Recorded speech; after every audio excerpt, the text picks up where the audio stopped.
far away there is a land where children do not play. They've lost their imaginations, they just watch the screen all day. So Queen Biblia declared that she was going to go to Earth where they know how to make imaginations grow. And as she watched the children and the books that each one carried, she decided that was where the secret must be buried. When she saw a leader, she turned on her super zapper, and Miss Reader was captured by this outer space kidnapper. Now the Queen's declared that she won't let Miss Reader go until she's taught the Queen to make imaginations grow.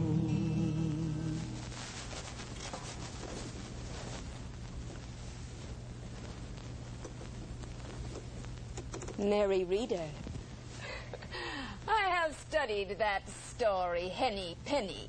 Oh, good. And did you notice all the silly names and funny words like turkey lurkey and ducky daddles and goose? Now, I have made a story. You've made a story. Well, did you put in some funny names and silly words like henny penny and ducky daddles and turkey lurkey? Ah! You listen. All right.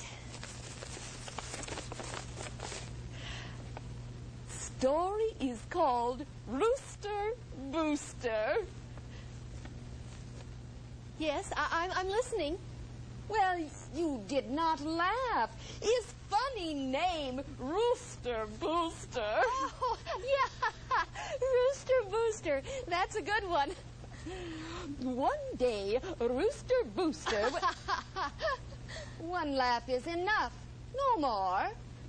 Sorry. One day, Rooster Booster went outside. Something fell on head. He said, I must go tell Queen, because Queen is better than King in story. So Fox threw birds without heads over shoulder. The end. It is story. Well, it is the beginning of a story, and it is the end of a story, but your story needs more in the middle. Queen Biblia, your story needs a pattern, a beginning, a middle, and an end. You see, first one thing happens, and then something else, and we wonder what will happen next, and then the ending tells us what happened. And that is called pattern. Yes. I do not understand. Oh. Well, pattern is like counting. Suppose you wanted to count 5 things. Then you must follow the counting pattern. You begin with 1, then 2, then 3, then 4, and you end with 5. So, pattern means telling something in order. First you tell the beginning, then what happened next, and next, and next, and then you tell the end. Exactly, Queen Biblia. Oh, I know a good story to show you how pattern works. But it is on Earth, and I am up here. Oh, onesie twosie can't find any story for you. What is it called? Well, it begins with a princess, and in the middle is about a princess and a frog, and it ends with a wedding. Onesie twosie. Every story has a pattern. Receive. Every story has a No, onesie twosie. Every story has a pattern. Receive. Every story has a pattern. Good, onesie twosie. That is right. Find a story that begins with a princess, has middle part about princess and frog, and ends with wedding. Receive.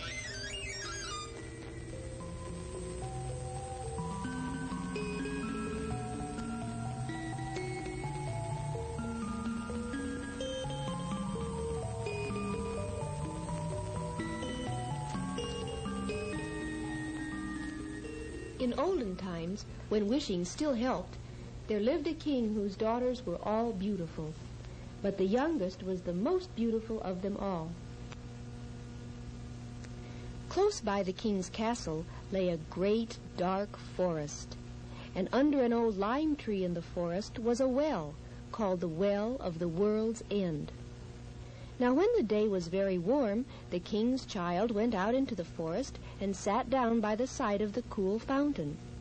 And when she was bored, she took a golden ball and threw it up on high and caught it. And this ball was her favorite plaything.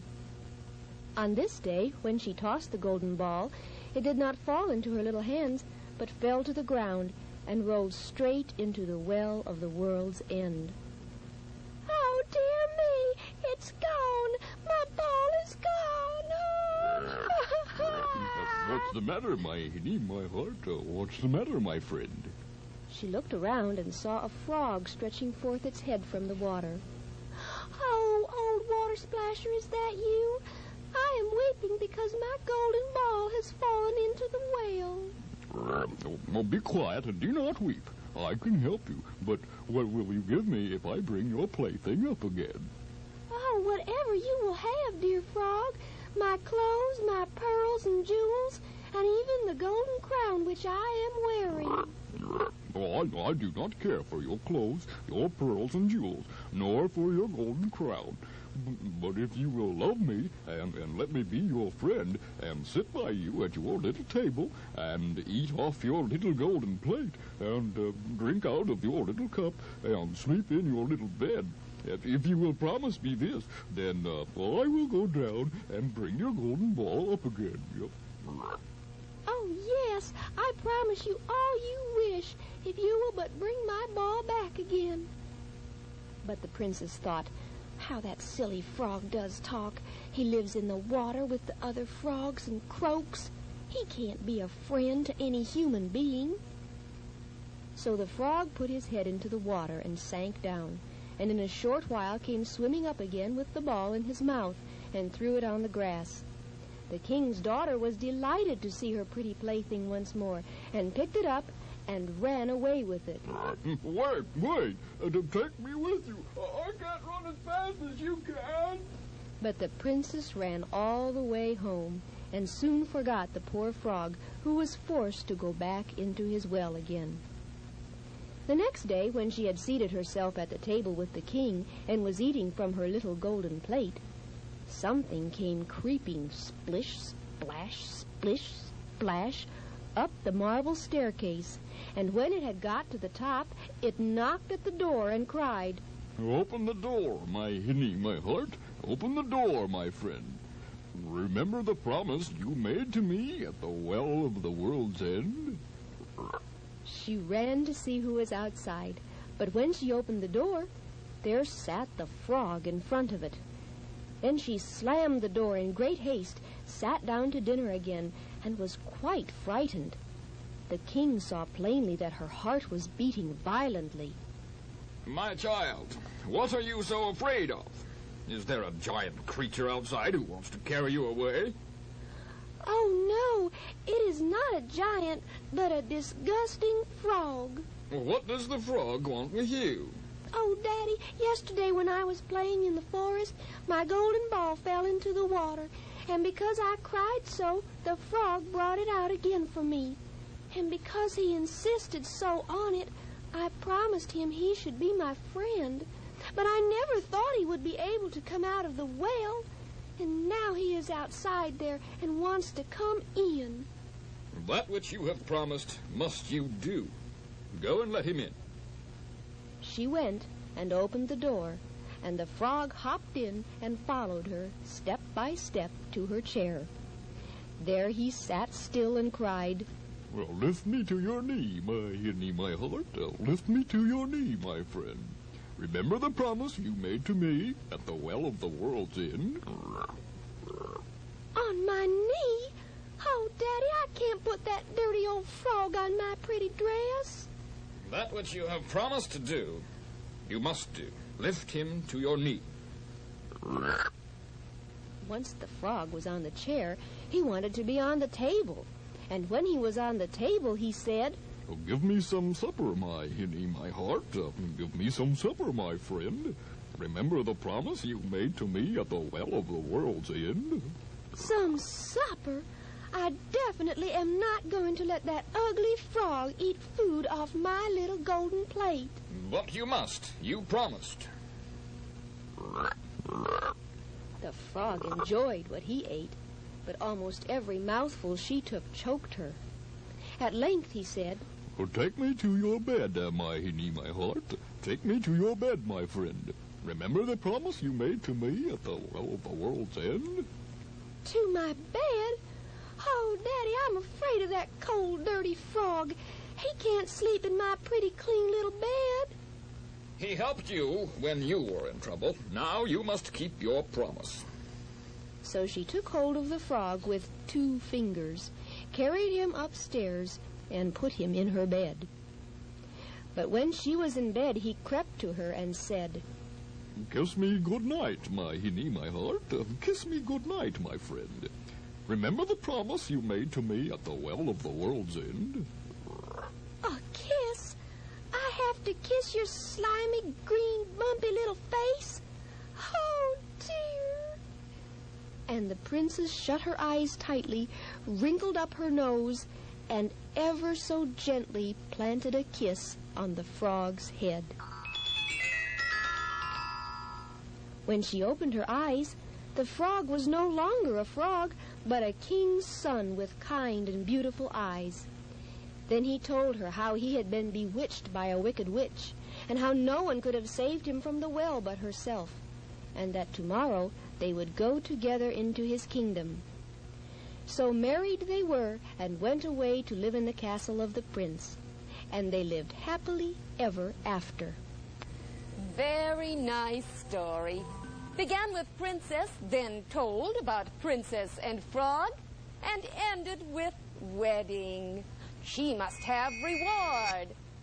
She is making imaginations grow, reading such stories with patterns. Yes, she is. Well, what about you? Do you understand patterns now? I understand. My story is not a story. Oh, but it can be. Look, let me show you. Now, here is the beginning. One day, Rooster Booster went outside. Something fell on his head. And here is the end. Fox threw the birds over his shoulder without any heads. Now, you just need to write more in the middle. Oh, first, something will happen to Rooster Booster, then something else, and then something else. That's excellent, my dear Queen. And now I think my work is done. You can just return me to Earth and write stories all the way back to Allitera. No, there is more to learn. But you know enough already. You know that every story has a pattern, and you even made up a story about Rooster Booster, who's a very interesting character. There is something I do not know. What is this character? Oh, that's easy. A character... Not now. I must go to control room. Well, you wait here. I will return to learn more about character. But... Character. Why did I mention that word? Receive character. Why, yes, onesie-twosie, character. We'll tell her all about character as soon as she comes back. Now the Queen's declared that she won't let Miss Reader go until she's taught the Queen to make imaginations grow.